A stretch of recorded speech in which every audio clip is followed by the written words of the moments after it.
La haula quwwata illa billahil aliyil azim. Bismillah walhamdulillah wal khairu wasyarru bimasyiatillah. Bismillah la haula wala quwwata illa billah. Bismillah ta'asamna billah, bismillah tawakkalna billah, bismillah amanna billah, wa man yu'min billah la khaufun alaih. Bismillah, assalamualaikum warahmatullahi wabarakatuh. Innal hamdalillah wa syukurillah ala ni'matillah wa salatu wassalamu ala rasulillah sayyidina Muhammad ibn Abdillah wa ala alihi wa sahbihi wa mawalah, amma ba'du. Faya ibadallah, usikum wa nafsi bitaqwallah. Faqad fazal muttaqun, faqad fazal manittaqa, wa khaba man tagha. Alhamdulillahirabbil alamin. Fa bi ayyi ala'i rabbikuma tukadziban. Nikmat yang mana yang bisa kamu dustakan? Enggak ada yang lebih nikmat daripada duduk bersimpuh menunggu waktu salat dari waktu yang salat berikutnya. Enggak ada yang lebih nikmat selain daripada itu. Ya Allah ya Rabbi, alhamdulillah tsumma alhamdulillah. Allahumma sholli ala sayyidina Muhammad. Berikutnya saya mau mengucapkan jazakumullah khairul jaza kepada pengurus DKM Masjid Babur Rahman. Pak RW ada di sini, insyaallah. Terima kasih Pak RW, Ketua DKM yang saya hormati, dan para sepuh. Tidak ada sedikit pun niat untuk apapun kecuali ya Allah ya Rabbi, mohon ampun atas semua kesalahan. Kecuali menjaga persatuan dan kesatuan. Berkeliling seluruh Indonesia dengan niat lillahi ta'ala, agar Indonesia enggak begini begitu, agar Indonesia kembali ke jati diri yang sebenarnya, agar Piagam Madinah Al-Munawwarah betul-betul menjadi patokan, pegangan. Enggak ada lagi yang lebih indah daripada itu. Di Amerika ditiru, di Swiss, di Jenewa ditiru, di PBB ditiru, Declaration of Human Rights ditiru, dan ada dalam bahkan Pancasila dan Undang-Undang Dasar 45 kita ada dalam Piagam Madinah Al-Munawwarah.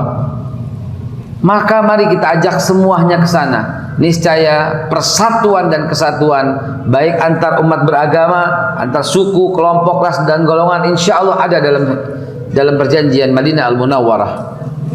Itulah yang mesti kita sosialisasikan terus di mana-mana.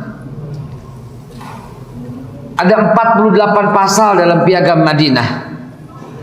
Kira-kira jamaah sekalian, ini sekaligus saya hasil survei, mau survei. Pasal 1 bunyinya apa? Pasal 1 bunyinya apa? Pasal 2 deh. Pasal 3 deh. Persatuan Indonesia. Kenapa yang agung ini tidak bisa kita sebutkan? Karena nggak masuk dalam kurikulum.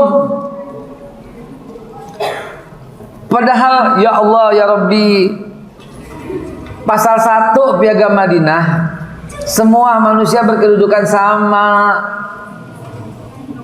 Coba itu Rasulullah yang sebut itu. Mari saya ceritakan sedikit tentang ini. Di atasnya itu, di belah utara ada kerajaan Heraklius Romawi. Semuanya harus beragama Kristen, semuanya harus ikut dengan kata Romawi, kalau enggak dibunuh atau keluar dari negara Romawi. Enggak ada kedudukan sama di sana.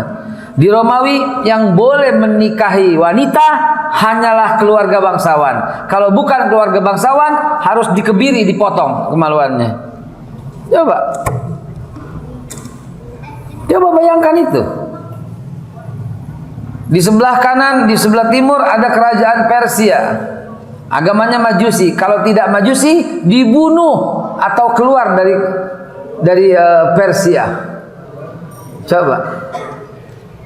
Di sebelah bawah barat sedikit, utara selatan sedikit di bawah Persia ada kerajaan Mongol. Coba di kerajaan Mongol hanya orang-orang Mongol yang boleh menguasai dunia. Kalau kalah perang dengan Mongol, maka semua tawanannya ditawan untuk disop, jadi bahan pakan, karena mereka kanibal. Digulai, digodok satu persatu itu manusia untuk makanan orang-orang Mongol. Coba, suasana dunia seperti itu. Suasana seperti itu. Di sebelah barat ada Habasyah, Ethiopia. Begitu juga kalau mereka beragama ya itu, tidak ada yang tersinggung kalau disebut. Kalau nggak sama dengan rajanya diusir atau keluar dari Habasyah. Tahu-tahu Rasulullah menyampaikan semua sama, mau Islam, Kristen, Hindu, Buddha, Protestan. Kalau di sini sekarang itu ya, inna akramakum indallahi atqakum. Yang paling mulia, yang paling takwa. Artinya Nabi di situ menyamakan. Sebagai orang Muslim tetap bayar zakat, yang non Muslim bayar pajak. Disamain sama Rasulullah. Siapa yang mengganggu mereka sama dengan menggangguku, kata Rasulullah. Coba disamain. Mana ada zaman itu kepala negara seperti ini?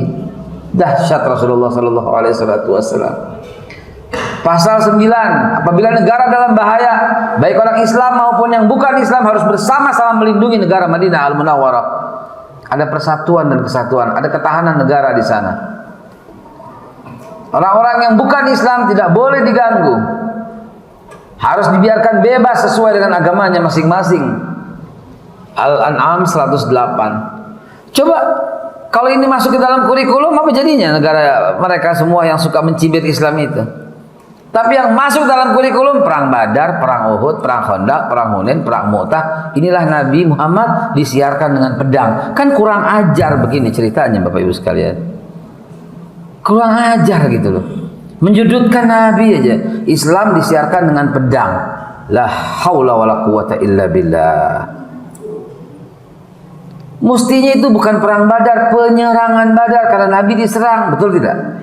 32 kali peperangan semuanya terjadi di tempat Nabi. Artinya diserang.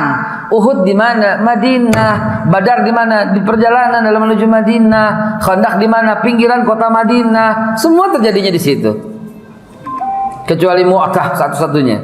Karena ya, Umair dibunuh oleh Heraklius. Nabi mencari pembunuh Umair dengan mengirimkan 2000 pasukan. Ditahan di Mu'tah, terjadilah perang Mu'tah. Padahal bukan untuk itu. Serahin pembunuhnya, beres urusan. Ya, jamaah sekalian, ini belum mulai, ini cuma pengantar, baru pembukaan. Karena belum mendapat kopi yang nikmat sekali. Buka puasa ini Senin kan? Iya enggak? Iya, masya Allah. Ada gorengan tadi di luar saya lihat tadi itu. Saudara sekalian dimuliakan Allah, mari kita sebarluaskan indahnya Islam seperti ini. Dan di zaman Rasulullah sallallahu alaihi wasallam tidak ada yang berani membid'ah-bid'ahkan antara para sahabat. Tidak ada yang berani hanya mau dengan Abu Bakar, nggak mau dengan Umar, nggak mau dengan Abbas, nggak ada. Semuanya bersatu dalam akidah, berjamaah dalam ibadah.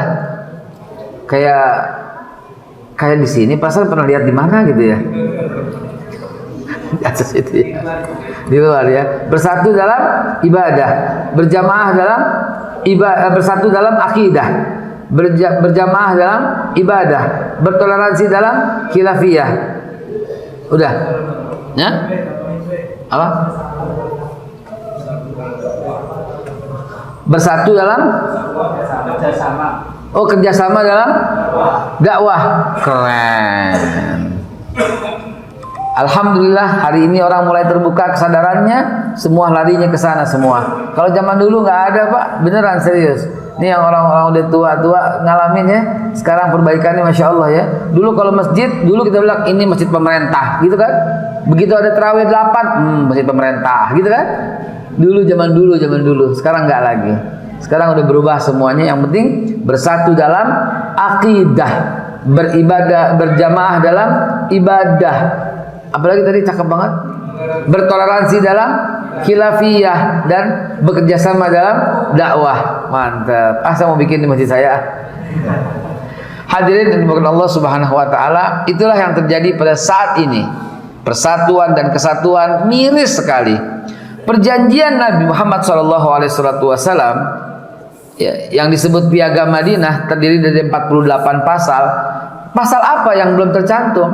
Sampai-sampai mungkin antum terkejut kalau saya sampaikan, di zaman Nabi Muhammad sudah diberlakukan pertahanan keamanan dan semua orang yang bukan orang Madinah kalau masuk wajib lapor, kalau keluar wajib lapor. Sementara orang Madinah bebas keluar masuk kota. Artinya apa? Rasulullah telah menerapkan paspor dan visa.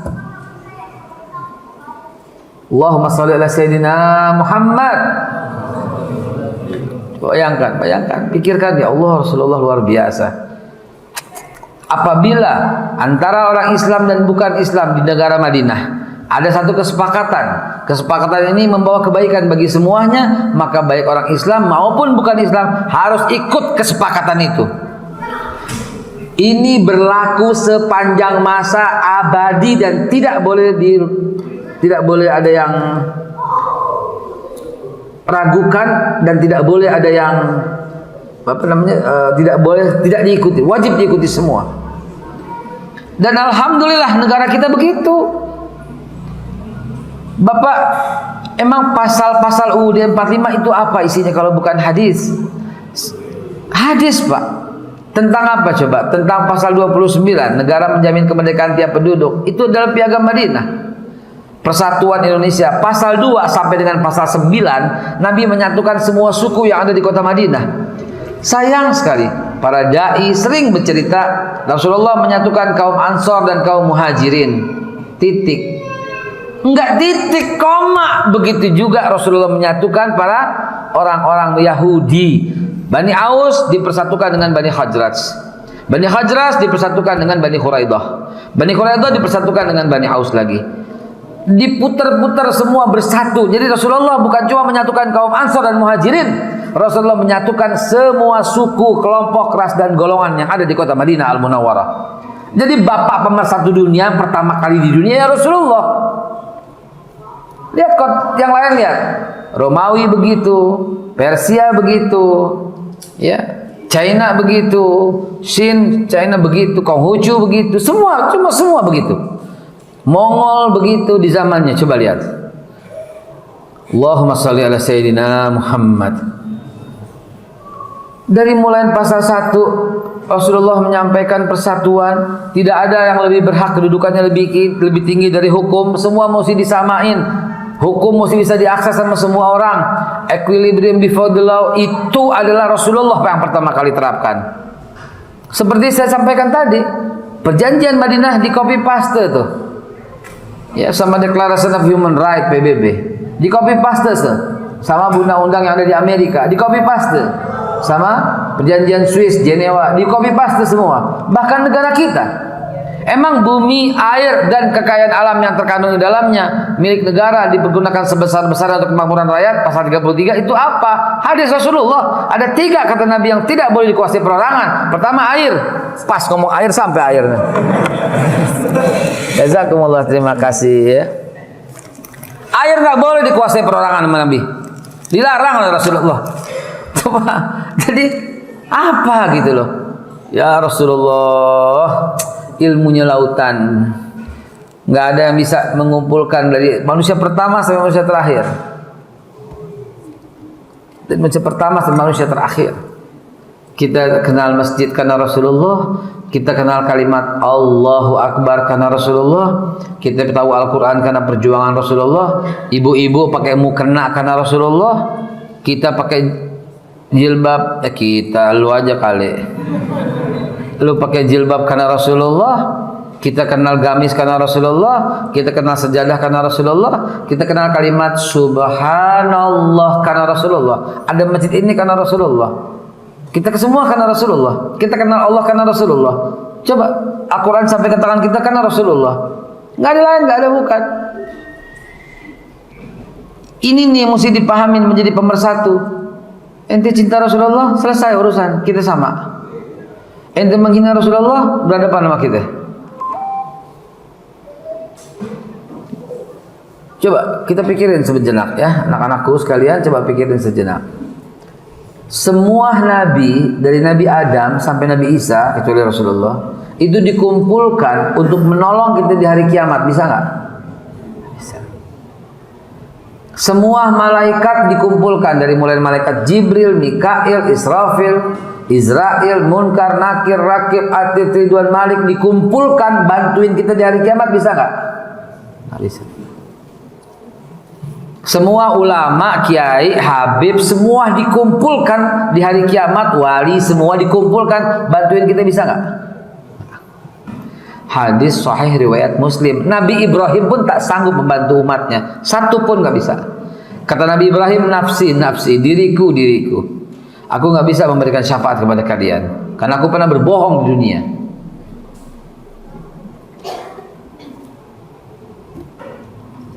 Nabi Musa, kalamullah, nggak bisa bantuin umatnya. Nafsi, nafsi, diriku, diriku. Semua bingung pada hari itu. Nggak ada selembar baju pun yang menempel. Bingung, lari, istri lari dari suami, suami lari dari istri, anak lari dari orang tua lari dari anak, sampai yang disusuin pun terlepas ketika huru hara kiamat. Nggak ada lagi yang bisa menolong. Al-yauma la yanfa'ul mal wal banun illa man atallaha biqalbin salim. Nggak ada yang bisa bantuin kecuali satu-satunya yang diizinkan oleh man dzalladzi yashfa'u indahu illa bi'idznih. Satu-satunya yang diizinkan untuk menolong kita di hari kiamat adalah Rasulullah sallallahu alaihi wasallam. Rasulullah punya telaga Kautsar. Siapapun umatnya yang dikasih gayung, kata Rasulullah, jumlah gayung sejumlah umatku di dunia. Rasulullah memiliki payung yang dibagikan kepada semua umatnya, memiliki baju yang semua dibagikan kepada umatnya, memiliki gayung untuk diminum di telaga Kautsar untuk semua umatnya. Kumpul-kumpul, disuruh kumpul semua umatnya. Kata sahabat bertanya, bagaimana engkau ya Rasulullah membedakan antara umatmu dengan yang lain di hari kiamat? Padahal semuanya sama, begitu kan? Tingginya sama, umurnya sama. Apa kata Nabi Muhammad SAW? Balik bertanya, apakah kalian mampu membedakan kudamu yang surainya putih di antara semua kuda hitam? Kudamu ekornya putih, kakinya putih, bulunya putih, surainya putih. Bisa nggak bedainnya? Bisa. Begitulah cara aku membedakan umatku dari umat-umat yang lain di hari kiamat. Kembalilah jati diri kita sebenarnya. Coba Bapak Ibu sekalian, jadikan ini sebagai patokan. Jadikan ini sebagai patokan. Ibu mau pilih mantu, pilih yang mencintai Nabi Muhammad SAW. Anak-anakku mau milih suami, cari yang mencintai Nabi Muhammad SAW. Bapak juga mau milih istri, cari wanita yang mencintai Nabi Muhammad SAW. Mau partner bisnis, cari yang mencintai Nabi Muhammad SAW. Mau usaha, cari yang mencintai Nabi Muhammad SAW. Mau datang ke restoran, cari yang mencintai Nabi Muhammad SAW. Dari mana kita tahu satu punya restoran siapa itu bukan? Lihatlah restoran yang halal, yang pakai kudung, yang baik penampilannya. Itulah karena ada hadisnya itu, ya. La tusaib ila mu'min, jangan bersahabat akrab kecuali orang mukmin, jangan makan di tempat kecuali orang yang muttaqi, orang yang takwa. Ini pegangan kita. Mau milih pemimpin, nggak usah pilih kecuali dia mencintai Nabi Muhammad SAW. Mau milih siapa? Pilih yang mencintai Nabi Muhammad. Inilah yang dimaksud wa asyhadu anna Muhammadan Rasulullah SAW. Dari situlah kita semua bermula. Piagam Madinah, ini materi kita. Piagam Madinah yang Nabi Muhammad sampaikan utuh lengkap untuk seluruh kehidupan dunia, abadi sepanjang masa. Sampai paspor diurusin sama Nabi, lembaga pertahanan keamanan diurusin sama Nabi, sampai yang paling itu idola, yang bukan itu semua, saya mengidolai semua, saya menyukai pasal-pasal itu, tapi yang paling di antara semua pasal, kalau saya tulis nomor 13 yang tadi saya sebutkan, apabila ada satu kesepakatan antara orang Islam yang dan bukan Islam, di mana kesepakatan itu penuh dengan kebaikan, ya, maka semua mesti ikut kesepakatan itu. Di negara ini, di bangsa ini, pernah nggak ada kesepakatan seperti itu? Pernah? Pernah. Kapan itu? 28 Oktober 1928. Kesepakatan apa itu? Sumpah Pemuda. Itu Rasulullah. kami putra dan putri Indonesia mengaku bertanah air yang satu, tanah air Indonesia. Kami berbangsa yang satu, bangsa Indonesia. Kami menjunjung tinggi bahasa persatuan, bahasa Indonesia. Selesai semua urusan suku, selesai semua urusan ras, kelompok dan golongan. Tapi hari ini nggak bisa kita belajar dari para pendahulu kita. Kalau nggak seorganisasi, namanya kita berbeda, beda manhaj. Apa coba seperti ini? Seolah-olah organisasinya ini yang paling top, yang ini jelek. Bagaimana ini kita coba? Apalagi gitu loh. Sejak tahun 2019 ada istilah ini cebong, ini kampret. Apa coba begini saudara? Nggak ngerti nih siapa yang bikin seperti ini. Udah pasti orang-orang anti persatuan, anti kesatuan, anti agama. Mereka lah para perusak negeri ini.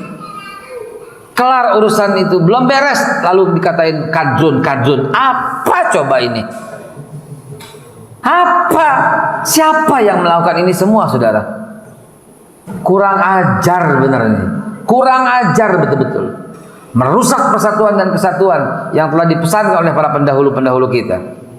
Duduk bersama. Mau agamanya apa, semua duduk bersama. Dulu ada partai bergabung semuanya di situ. Tapi lihat sekarang. Astaghfirullahaladzim. Saya salah satu orang yang mengupayakan persatuan ini. Sibuk sana kesini, pengen tarik cebong sini, kampret sini. Berhasil kagak, cebong ngatain gue, kampret ngatain gue. Saudara sekalian yang dimuliakan Allah, mari. Tapi kita nggak usah, jangan sampai lemah digituin doang, nggak apa-apa, difitnah doang kecil, maju terus. Yang penting apa? Lillahi kalimatillah, untuk persatuan dan kesatuan. Saya membayangkan ada masjid Istiqlal misalnya, yang menjadi imam asar misalnya ada perkumpulan Rabithah Al-Alawiyah misalnya, Habib Taufik As-Segaf. Yang jadi makmum ketua PBNU, ketua Muhammadiyah, ketua Persis, ketua FPI. Itu kumpul tuh semua, ketua Al-Irsyad Al-Islamiyah, ketua Matlaul Anwar, kumpul semua. La haula wala quwwata, indah banget. Di belakangnya itu ada Banser, ada Kokam, ada FPI, ada Ansor, itu jadi makmum semuanya. Kemudian ngaji mereka. Habib Taufik ngomong dulu sejenak, ketua Rabithah, lalu kemudian ketua PBNU ngomong 5 menit.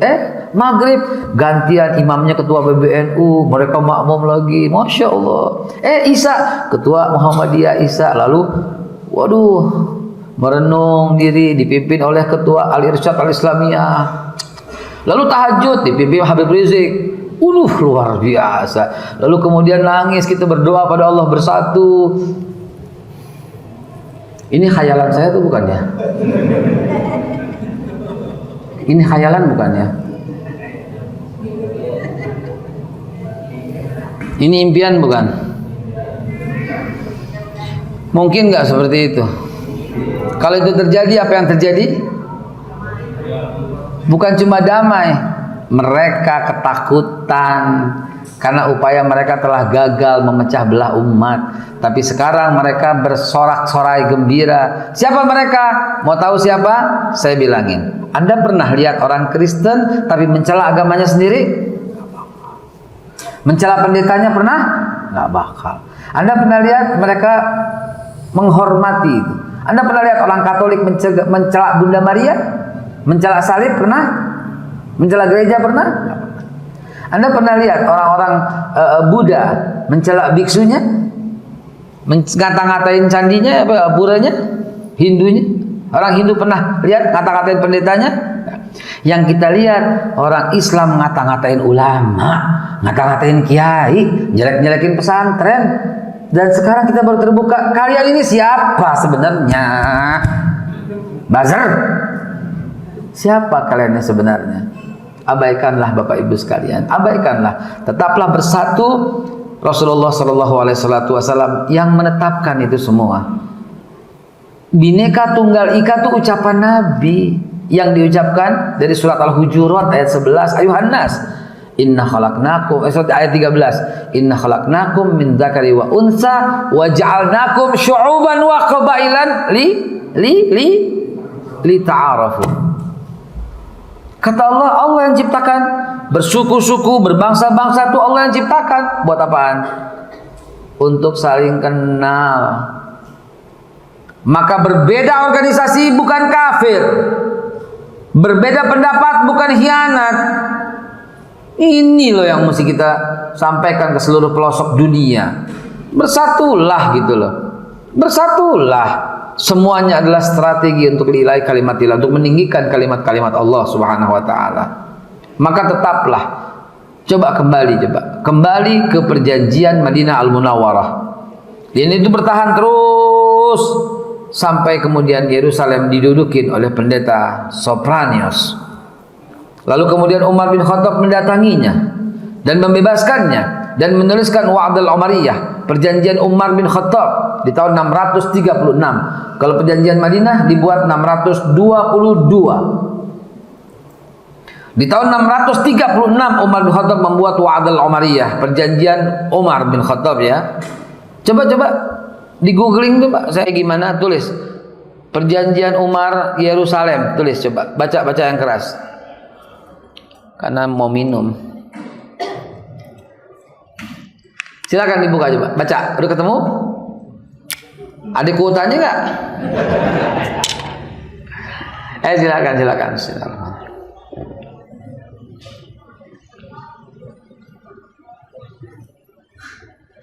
Ada ketemu? Perjanjian Umar, coba. Bismillahirrahmanirrahim. Dari Umar hamba Allah kepada penduduk Yerusalem. Ada?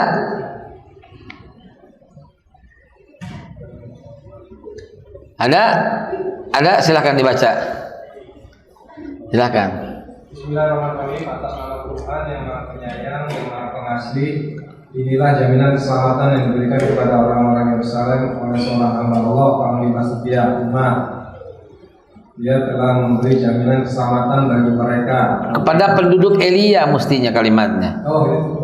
Ada. Enggak, mereka. Nah, terus. Dia telah memberi jaminan keselamatan bagi mereka, atau benda mereka, gereja mereka, salib mereka, orang sakit dan sehat di kota, untuk semua ritual yang menjadi milik agama mereka. Allahu Akbar. Lihat itu, mestinya masuk kurikulum. Itulah pemimpin Islam. Itulah Islam yang sebenarnya. Dari hamba Allah Umar bin Khattab menjamin semua penduduk Elia, Yerusalem maksudnya, Al-Quds maksudnya, Palestina maksudnya, bahwa semua orang bebas ke agamanya masing-masing. Tidak boleh diganggu, tidak boleh dirusak, gereja tidak boleh dimiliki, salib-salibnya, biharanya, rahibnya semua mesti dihormati, dilindungi oleh umat Islam. Itu dia. Ketika Yerusalem dikuasai oleh Yahudi, orang Islam dan orang Nasrani dibunuh semua. Ketika Yerusalem dikuasai oleh Nasrani, orang Yahudi dan orang Islam dibunuh semua. Pada tahun 1099 datanglah Crusader, perang salib ya, yang membunuh semua umat Islam yang ada di sana dan mengusir semua orang Yahudi yang ada di sana. Sampai ketika orang Islam ketika menguasai, maka semua orang Yahudi dan Nasrani diberikan perlindungan dan bebas melaksanakan agamanya masing-masing, dan diharamkan oleh Umar bin Khattab mengganggu gereja, mengganggu salib, mengganggu sinagoga, semua diharamkan. Masing-masing beribadah dan masing-masing gereja dilindungi. Coba, nggak masuk kurikulum yang begini, yang masuk perang lagi, bagaimana coba? Apa harus saya jadi menteri pendidikan dulu? Mesti sering disebut-sebut ini. Saudara sekalian dimuliakan Allah, itulah wajah Islam yang sebenarnya. Biar semua tahu, nggak ada lagi. Kalau perjanjian Nabi, perjanjian Umar ini dimasukkan dalam kurikulum, nggak bakal mempan. Omongan-omongan buzzer yang menyatakan Islam itu radikal, Islam itu intoleran, nggak bakal Pak. Nggak bakal ada kata-kata Islam radikal, Islam teroris, Islam intoleran, nggak bakal. Kenapa? Nggak dimasukin dalam kurikulum. Dan jangan-jangan kita baru dengar yang kayak begini. Jangan-jangan. Dihancurkanlah perjanjian Wa'dal Umariyah pada tahun 1099. Jadi dari tahun 636 sampai ke 1099 dihancurkan itu. Nah, kemudian dihidupkan kembali oleh Sultan Salahuddin Al-Ayyubi pada tahun 1187. Kalau sebelumnya umat Islam dibunuh di semua kota dikepung, nggak boleh keluar, umat Islam dibunuh satu persatu. Lamanya proses pembunuhan itu hampir 1 tahun. Setiap hari dibunuh karena nggak ada peluru, nggak ada bom. Satu persatu disembelih. Ada lebih daripada 67.000 orang umat Islam dibunuh di Yerusalem. Berbulan-bulan sungainya itu berwarna merah dan darah. Dilukiskan oleh banyak sejarawan dan dilukiskan oleh banyak seniman. Lalu kemudian pada tahun 1187 Sultan Salahuddin Al-Ayyubi datang untuk mengambil alih, dan uniknya tidak setetes darah tumpah oleh Sultan Salahuddin Al-Ayyubi. Silahkan nonton film apa? Film apa tuh udah difilmin? Apa judulnya? Judulnya King Richard. Bukan. Apa? Hah? Kingdom of Heaven, Mel Gibson. Kingdom of Heaven. Coba itu tonton, itu lihat bagaimana sejarah dunia, orang-orang sana semua mengakui 1187. Dan dibuat lagi perjanjian itu bernama Perjanjian Ramallah.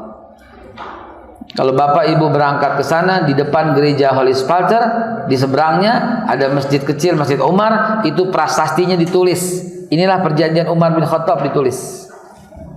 Ditandatangani sebelah kiri oleh Umar bin Khattab. Dan para gubernur diminta oleh Umar bin Khattab menandatanganinya. Gubernur Syam ikut tanda tangan. Waktu itu Amr bin Aus. Gubernur Mesir, Amr bin As, maaf. Gubernur Syam ikut tanda tangan, Muawiyah bin Abi Sufyan. Mesir pada waktu itu bukan Mesir sekarang, termasuk Irak, Iran, Turki bagian atas, itu semua itu Mesir. Kalau Syam itu mulai dari Libanon, kalau sekarang ya, Libanon, Libya, Suriah, Jordan, itu semua itu disebut Syam. Itu tanda tangan gubernurnya, Muawiyah bin Abi Sufyan. Menko Polhukam, bukan Pak Mahfud. Menko Polhukam itu tanda tangan, itu Amr bin Sa'ad bin Abi Waqqas. Dan Menko Keuangan itu ikut tanda tangan, yaitu Abdurrahman bin Auf. Jadi artinya memang harus semua terlibat. Kata hamba Allah yang bernama Umar bin Khattab. Kalau sampai di sini ya nikmat gitu loh. Persatuannya itu kelihatan sekali. Di zaman Umar bin Khattab masjid rame. Ada yang mau sholat begini disatukan oleh Umar bin Khattab. Semua ikut, semua nurut. La haula wala quwwata illa billah. Lihatlah sekarang apa yang terjadi. Beda organisasi, bukan kelompok kita. Tapi menganggap dirinya persatuan, bukan.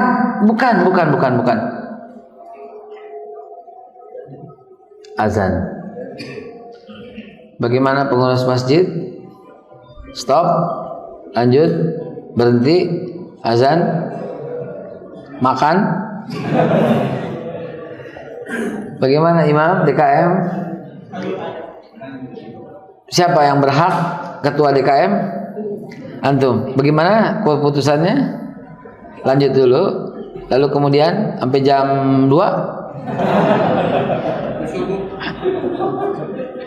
Saya mau cerita sejarah aja biar kita bisa refleksi begitu. Saya mau cerita sejarah saja biar kita bisa melihat apa yang terjadi. Kekalahan umat Islam hancur berantakan itu dimulai tahun 1325. Tahun apa itu? Tahun ketika umat Islam mau dibayar oleh Genghis Khan dan Kubilai Khan.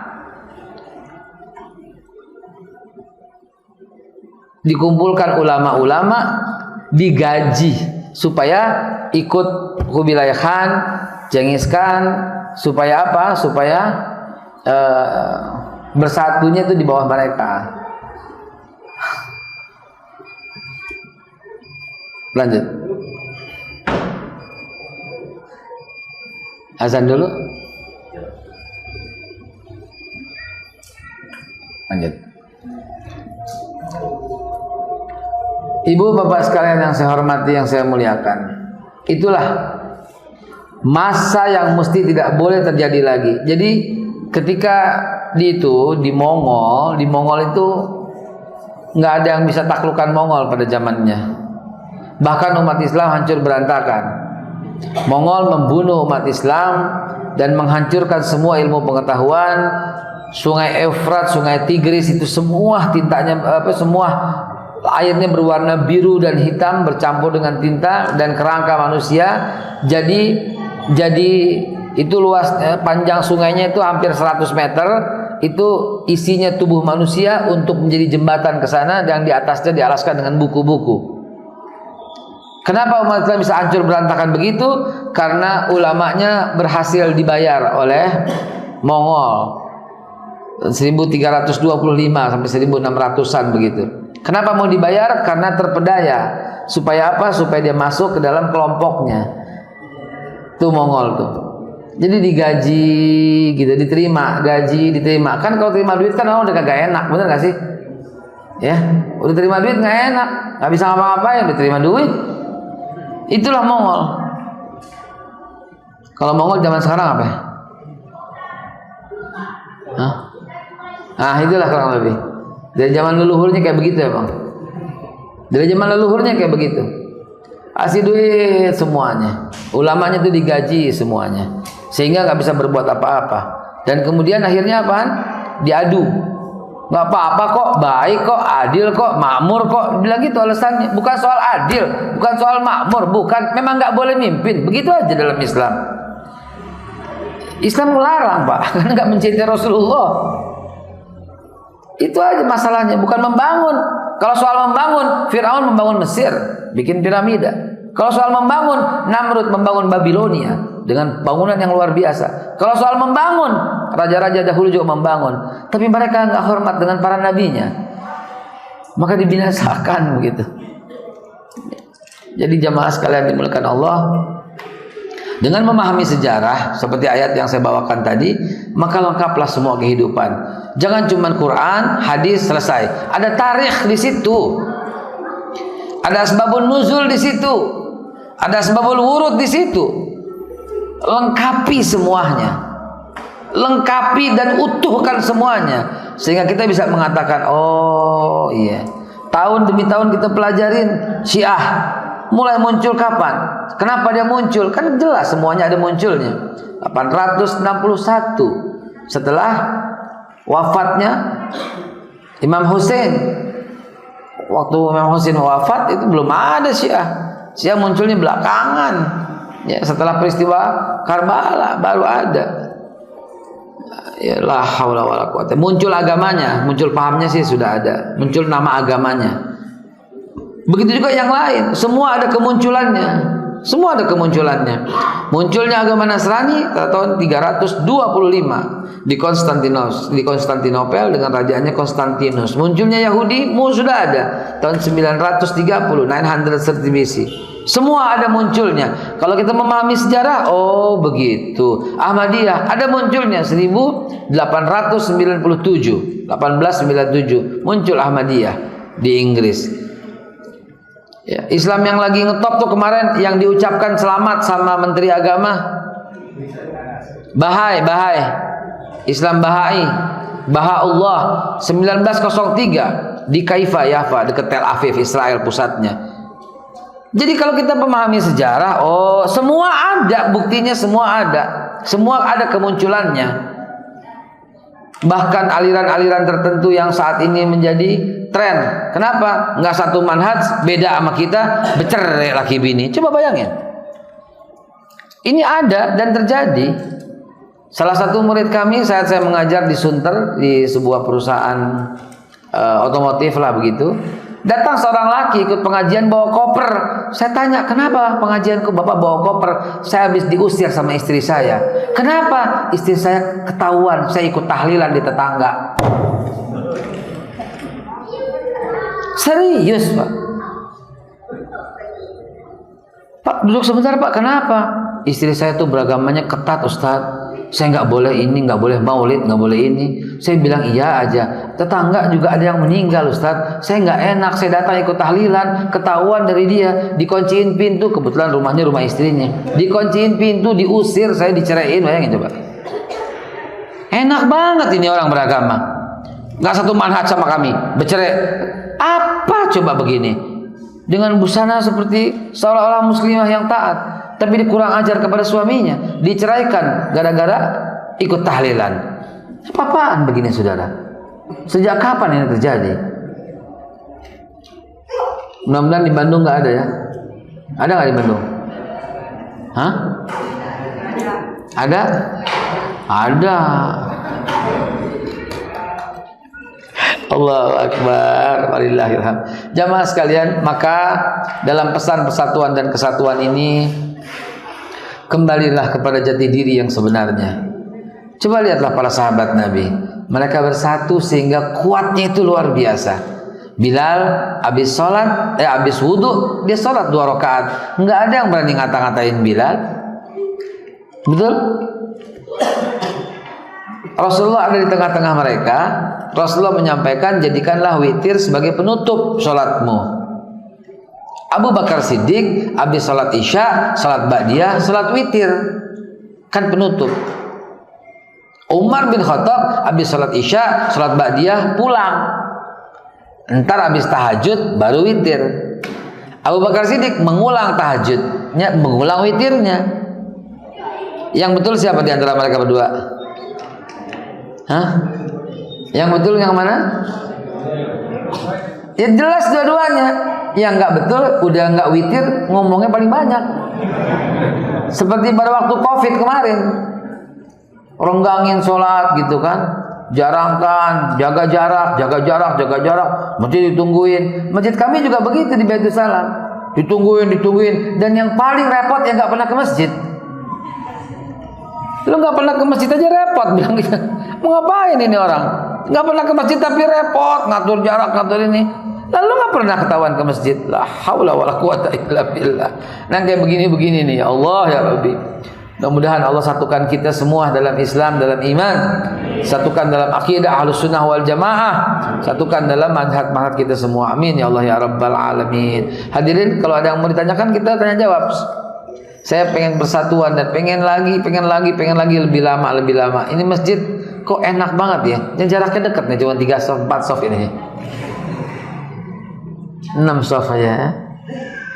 Ya. Cuma 6 sof itu ya. Nah, biasanya kalau ada saya keluar Ustaz. lebih baik. Kalau ada yang bertanya, Ayo fadal Bapak, Masya Allah. Silakan. Mantap. Masuk dong Pak.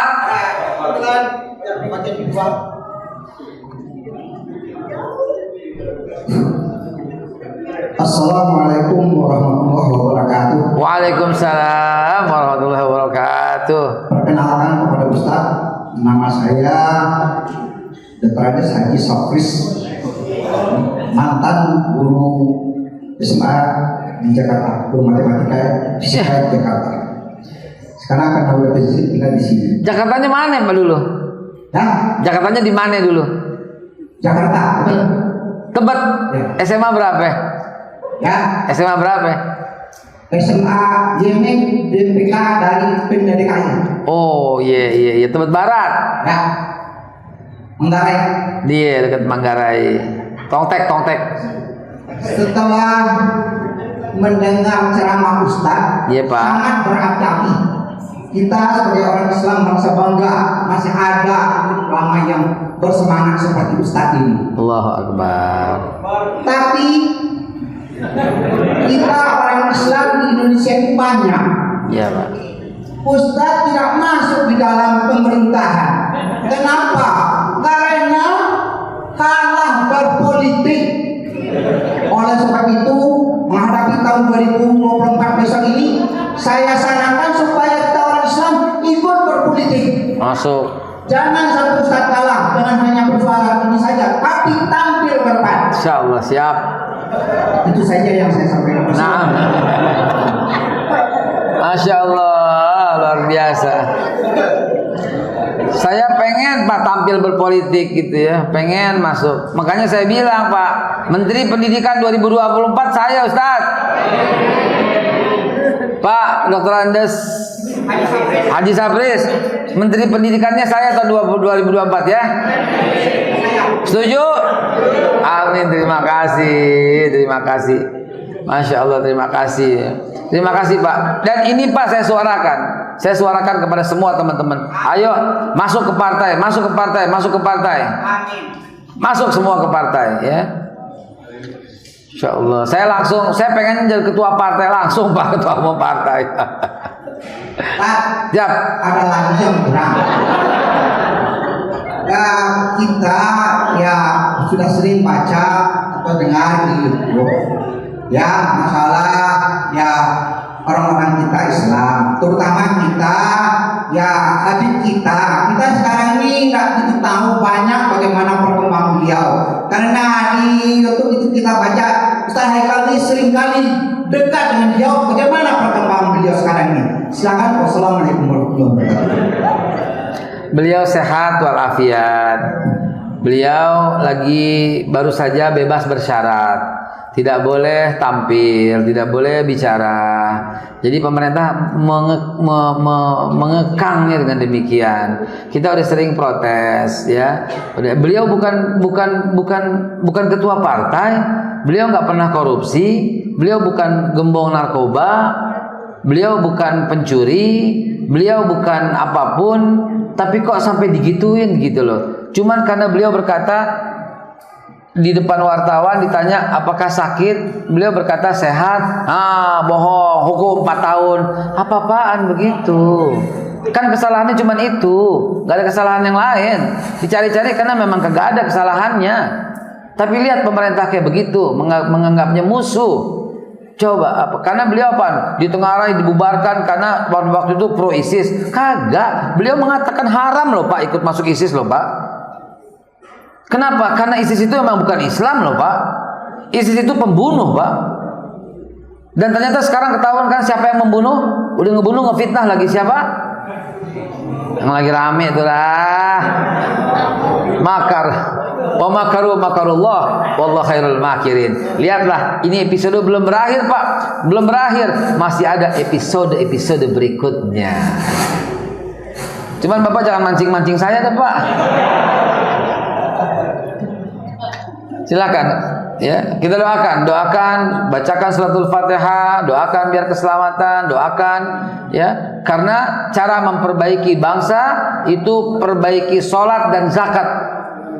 Perbaiki salat dan zakat, perbaiki salat dan zakat. Nanti la fatahna alaihim barakatim minas sama'i wal ard, akan turun keberkahan dari langit dan dari bumi. Bapak lihat bagaimana umat Babilonia disuruh salat dan zakat sama Nabi Ibrahim. Bapak lihat dalam Nabi Ishak surat Al-Anbiya disuruh salat dan zakat sama kaumnya. Lihat Nabi Ismail ya, surat surat Maryam ayat yang ke-30 54-55 untuk memperbaiki salat dan zakat. Lihat Nabi Musa, Yunus 87 untuk memperbaiki Bani Israel, perbaiki salat dan zakat. Semua nabi minta perbaiki salat dan zakat. Nabi Isa, surat Maryam ayat 30-31 memperbaikinya apa? Salat dan zakat agar Bani Israel kembali semuanya menjadi taat, menjadi hamba Allah, menjadi muslim yang sejati. Lihat, maka yuk kita perbaiki salat kita, perbaiki zakat kita. Mungkin selama ini salat kita berantakan, mungkin zakat kita selama ini cuma 2,5%, ya. Loh, memang enggak 2,5%, Pak. Itu minimal, itu batas rukun Islam doang. Tapi zakat yang lain, infaknya mana, sedekahnya mana, hibahnya mana, hadiahnya mana? Masih banyak yang mesti kita keluarkan selain zakat fitrah dan mal saja.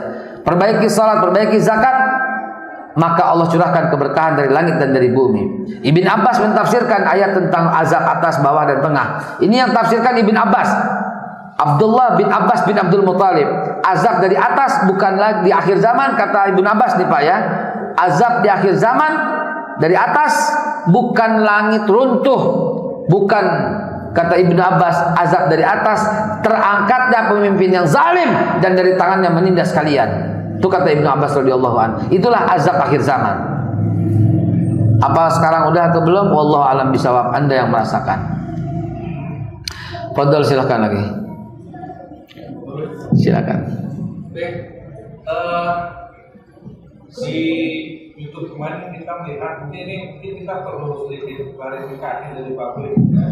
Karena kan dari terutama saya tidak percaya gitu karena kan terakhir kita melihat Bapak itu di TV, di YouTube dan lain sebagainya selalu membela ya kubu kita gitu ya. Tapi kalau terakhir ada yang mengatakan Bapak ini pengkhianat, maaf ya Bapak ya gitu ya.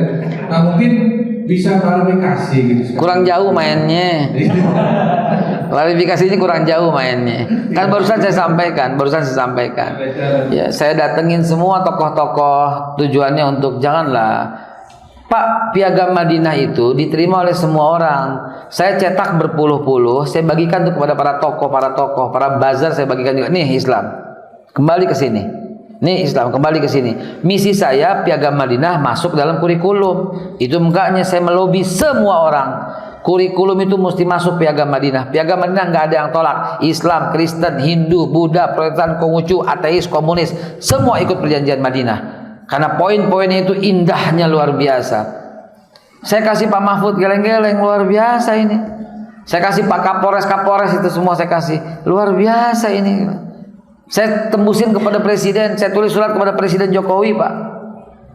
Saya tulis surat. Surat terbuka ada, yang langsung ada saya tulis surat. Lihatlah indahnya Islam dalam Piagam Madinah. Saya sampaikan kepada para sahabat-sahabat, ustadz, kiai, ulama, ayo sebarkan Islam dengan cara kembali ke Piagam Madinah. Piagam Madinah adalah awal mula pembangunan Madinah Al-Munawwarah. Resiko orang seperti itu akan dicap pengkhianat, nggak apa-apa. Resiko orang begitu akan dijauhin. Kenapa? Karena pemersatu di mana-mana begitu, Pak. Nggak ada masalah, sama sekali nggak ada masalah. Teruskan perjuangan, bela kebenaran, mati boleh jadi taruhan, nggak ada masalah. Yang penting apa? Lillahi kalimatillah wa kafa billahi syahida, dan cukup Allah sebagai saksi. Gitu aja Pak hidup. Lancar, tenang, damai. Terus istiqomah. Jangan mau menjadi bayaran dan jangan dekat-dekat sama istana. Karena memang nggak boleh Pak, mendekat tuh nggak boleh. Lah Ustadz, dakwah selesai, tuh pulang lagi selesai. Bukan duduk mondok moek di sono kata orang Betawi, bukan. Karena kenapa? Kata sahabat Nabi itu ya, Muaz ibn Jabal, ya, lalat yang mengerubungi bangkai lebih mulia di sisi Allah daripada ulama yang mendekati pintu penguasa. Lalat yang mengerubungi bangkai lebih bagus daripada ulama yang mendatangi, menghamba dengan penguasa karena kekuasaan, karena kekayaannya. Kata Nabi, murtad sepertiga murtad. Man tawaddu'a li ghinin li ghinahu faqad dhahaba thulutsa dinuhu. Siapa yang merendah-rendahkan dirinya kepada orang kaya karena kekayaannya, karena orang kaya karena kekayaannya bisa ditafsirkan, bisa dikiaskan dengan yang lain, faqad dhahaba thulutsa dinuhu fil madhi loh Pak. Sungguh telah kafir, telah murtad sepertiga agamanya. Faqad dhahaba, telah pergi, thulutsa dinuhu, sepertiga daripada agamanya. Begitu aja Pak. Yang penting kita berdakwah hit and run. Hit and run. Dakwah jalan lagi. Dakwah jalan lagi. Dakwah jalan lagi. Dakwah jalan lagi. Karena begitulah seorang musafir dalam menjalankan perintah Allah Subhanahu wa taala. Makanya saya mau pulang nih. Cukup ya? Cukup? Mari kita. Masih ada? Boleh tanya Ustaz? Terakhir. Dari sini Ustaz. Mana? Oh iya. Baik, bagus sekali pertanyaannya. Cukup? Ayo cepetan. Assalamualaikum warahmatullahi wabarakatuh. Assalamualaikum warahmatullahi wabarakatuh. Alhamdulillahirrahmanirrahim. Luar biasa indah tadi yang Ustaz sampaikan. Tapi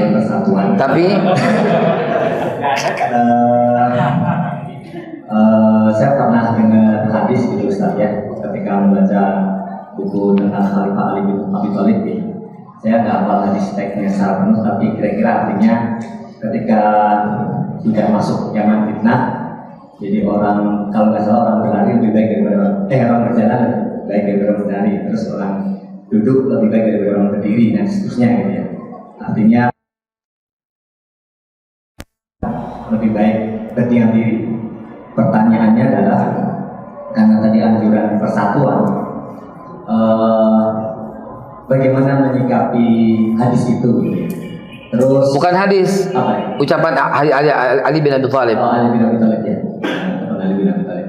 Terus apakah sekarang sudah memasuki tema itu, pertanyaan yang pertama. Terus bagaimana menyikapi perkataan Ali bin Abi Thalib gitu. Terus yang ketiga, kita ketahui bersama bahwa di Jazirah Arab banyak negara muslim dan dunia juga muslim, banyak ulama-ulama yang apa ya, yang khatam Al-Quran dan seterusnya.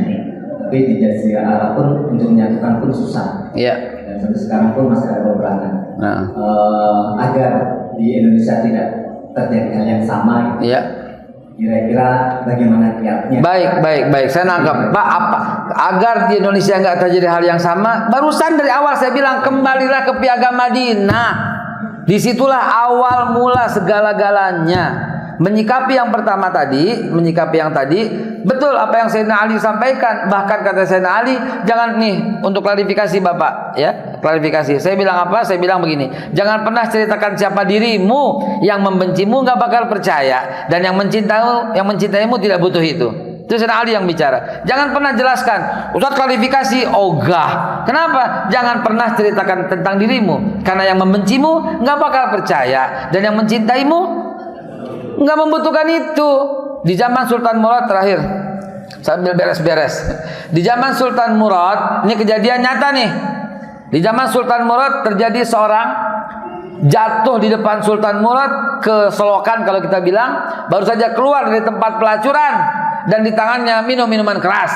Di tangannya ada minuman keras. Bagaimana pendapat antum dengan orang ini? Baru keluar dari tempat pelacuran dan udah pada subscribe belum? Apa? Karena di sini penuh dengan motivasi hidup, ya.